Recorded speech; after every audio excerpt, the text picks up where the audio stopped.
Hi, this is Jericho, and today I want to talk about my homemade lightsabers. I've been making my own Star Wars weapons for a few years now, and I've gathered enough components to build some lightsabers from scratch, using all kinds of bits and pieces and odds and ends I've gathered over the past few years. Right, Rey can use the Force to pull weapons into her hand, and she can use the Force to transport weapons from one place to another. So she uses the Force to give a lightsaber to Kylo Ren. I don't have that kind of power yet. But this, I can. All the parts for my lightsaber are here, but they're just not in this reality. I have to transport them to this reality using this. So it should work.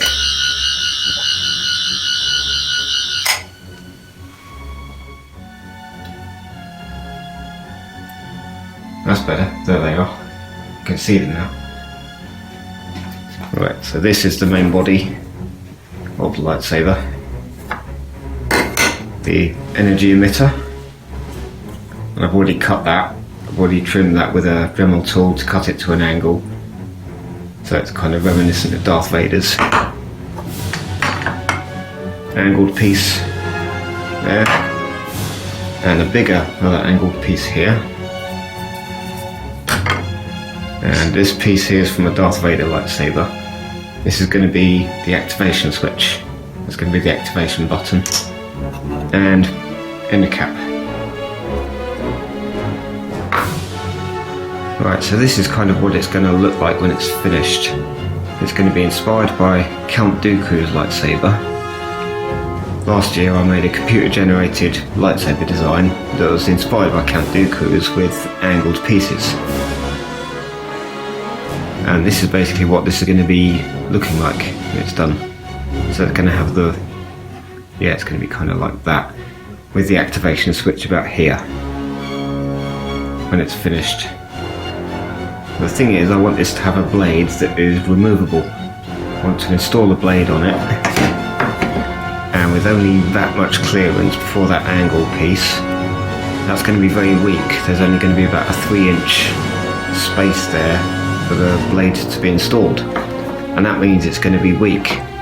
It means it can't be used for any stage combat without a risk of breaking, and I want to use this as a movie prop. So, scrap that piece. That piece is no longer going to be used.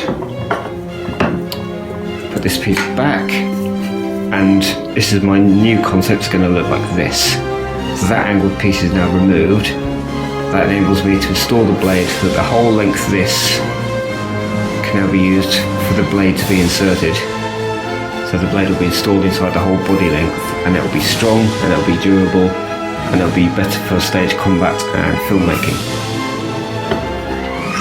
And with the activation switch about there, maybe the other way around. Yeah, it'll go that way, like that. So that's what it's now going to kind of look like. It's still inspired by Count Dooku's, and when it's finished it's going to look really, really nice as an original design, an original concept. Send these back.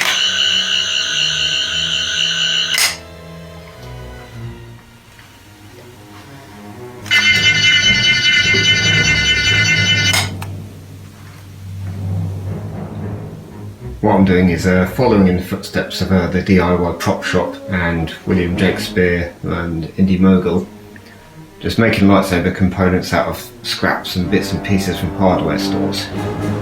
I've already used one of these on some previous weapons. My mace has one of these on it because it looks like Rey's staff. It looks like a part of Rey's staff. So I've got lots of these parts. This one's going to be a basic saber. With that midsection there'll be a button activation switch attached to that. That's the emitter in place, and then that will be attached there. And with the midsection there. So that's what this lightsaber is going to look like when it's done. and this is just spare odds and ends I built, and it looks like a lightsaber emitter. So that would be a very basic design, but it looks like a lightsaber when it's done.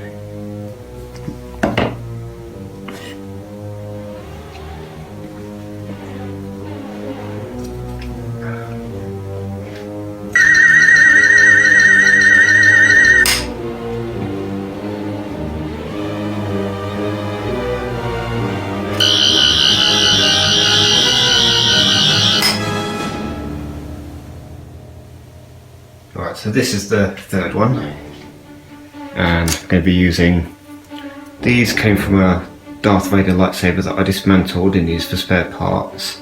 So I have these grips, and I've got 6 of them.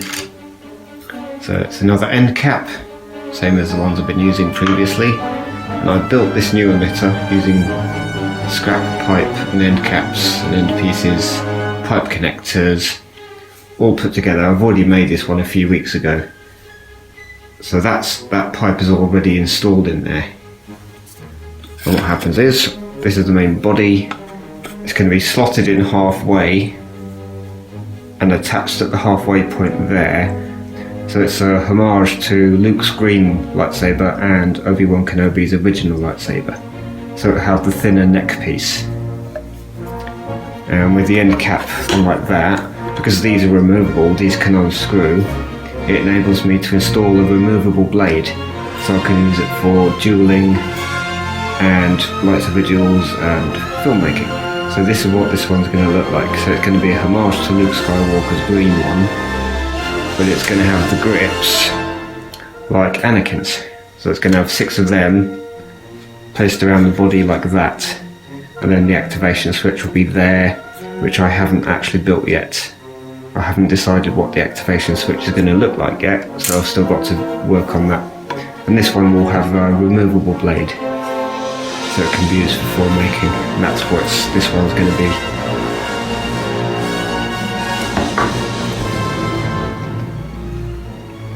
I'll just send it back to the parallel universe where it came from.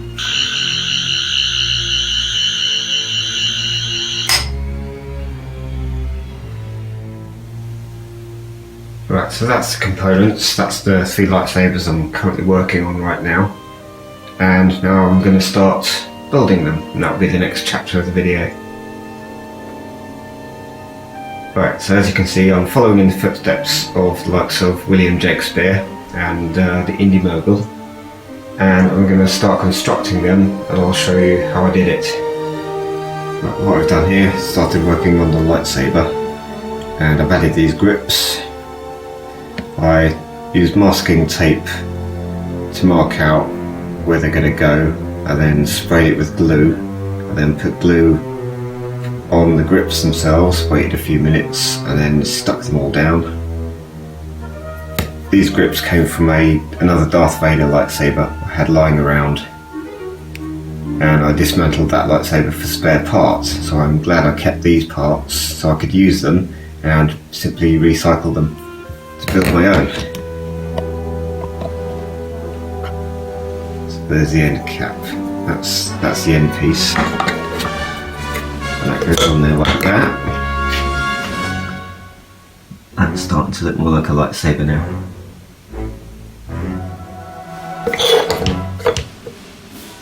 So this one's going to be it's going to be a bit like Luke's green one, but the grips are going to be more like Anakin's, so it's going to be a cross between the two.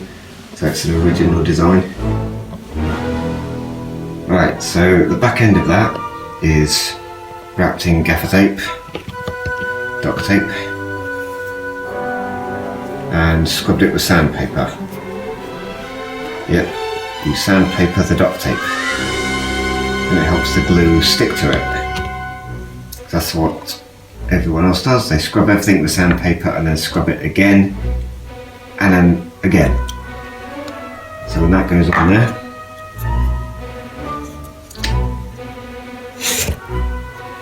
that's a snug fit. So when it's sprayed with glue, that will fit. There'll be a snug fit in there.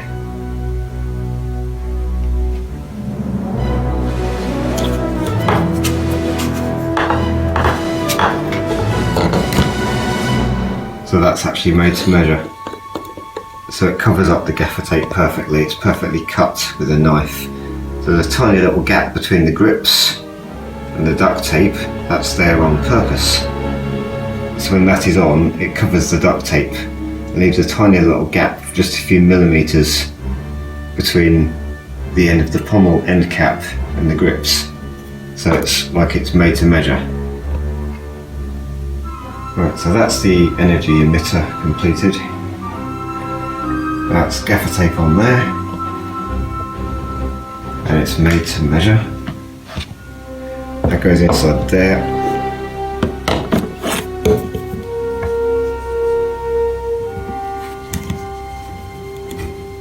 So it's snug fit and it's made to go halfway. And it's already been measured and cut with a knife, so it's a perfect straight edge. So the top end of it will look like Luke's green one. That's how it's going to come out. So I've actually already measured precisely about halfway along there. So when it goes into there, that will look quite nice. That will be like the neck piece. That's the end cap completed.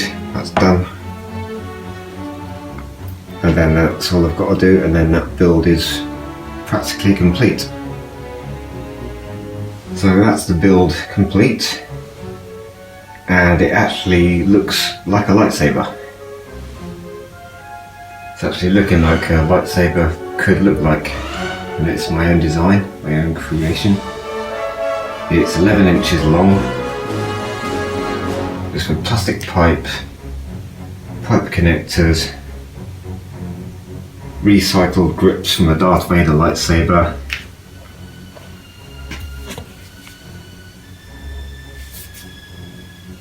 and it will have a removable blade when it's finished, because that unscrews. I'll be able to install a blade that is removable, so it can be used for dueling and filmmaking. And it's going to look pretty damn good when it's painted up. Whenever you see people building things and making things, you always see tools everywhere. We see tools and things all over the place. Right, my lightsaber was missing an activation switch, so I just built one. I cut out a piece of tube, used a Dremel to cut out a oblong of plastic pipe, and just glued it into place. So when that's painted, that'll be the activation switch. And there wasn't much room to put it on, I didn't have much space there. I wanted to have an actual round button of some kind, but I didn't have any components in my box of greeblies to use for the activation switch, so that's why I just cut up a oblong of plastic pipe, and there, that's the activation switch.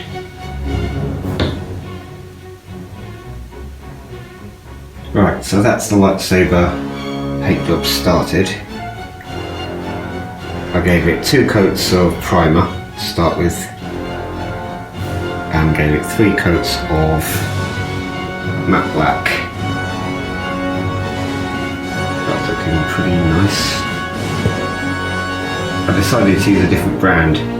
I went to Halfords instead of Wilko's and got the Halfords brand. They had more selection of colours in stock,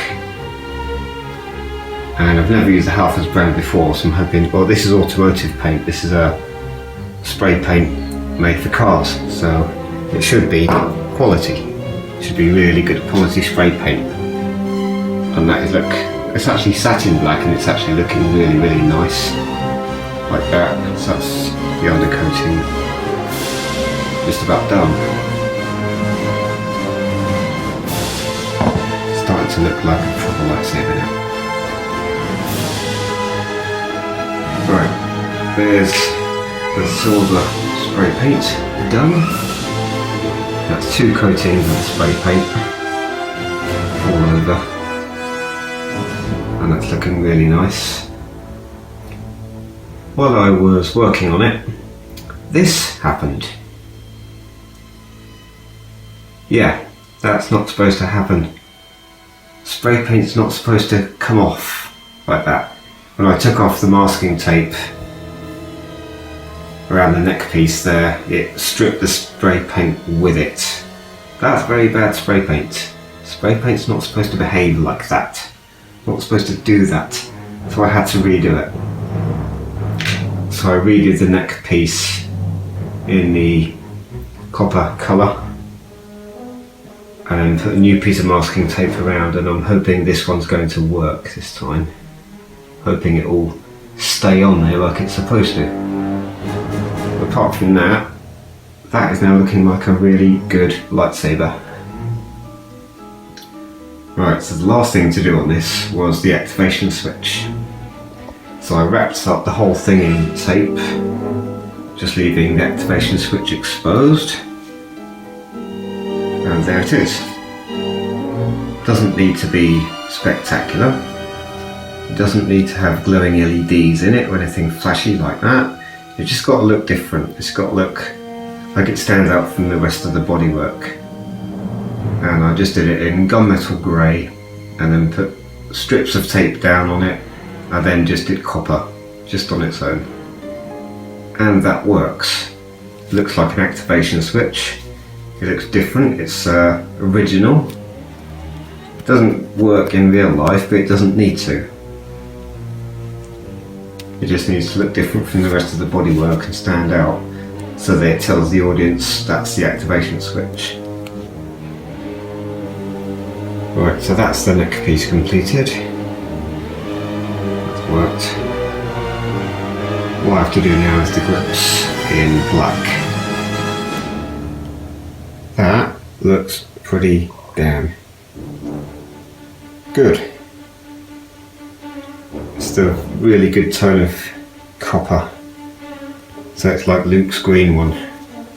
That's what it's inspired by.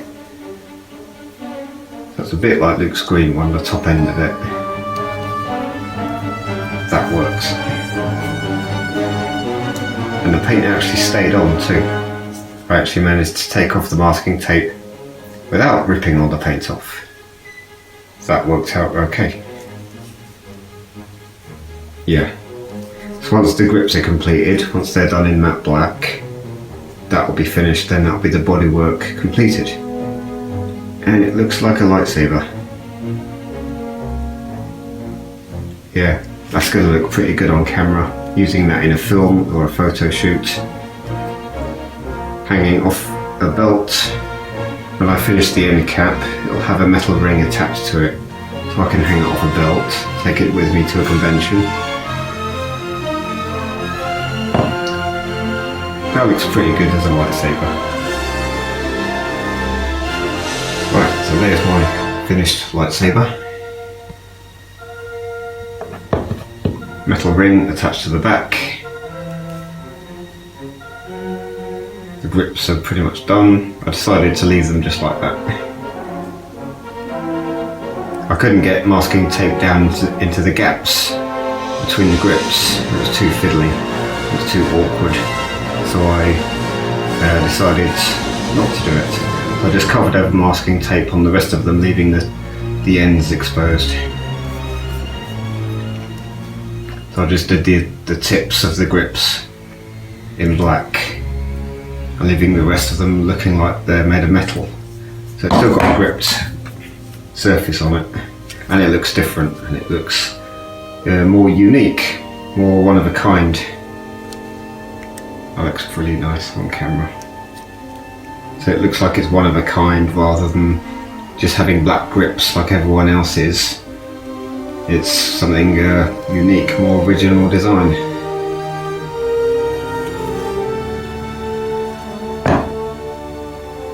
Right, let's see what this looks like with the blade installed in it.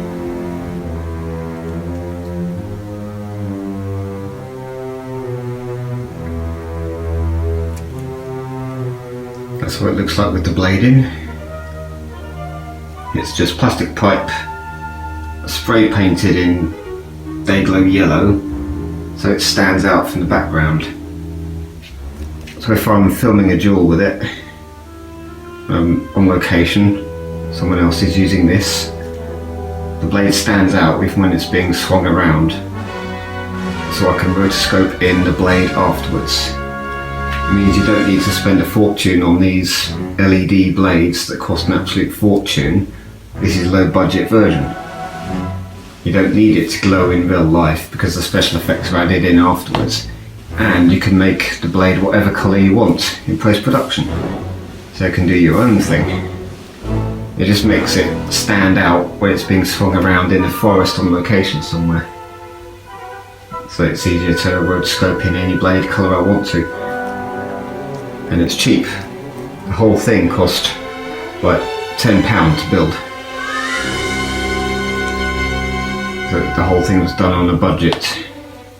And it looks good, just as it is. Right, so basically, the back end of the saber, it's just wrapped in duct tape, like that.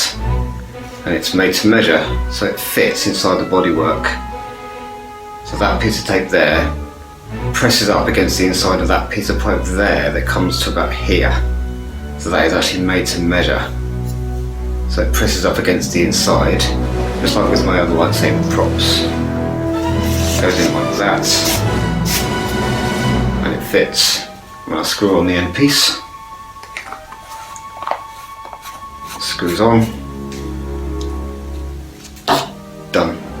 So if that gets damaged, I just go back to the hardware store and buy more plastic pipe. And I've got plenty of spray paints in stock.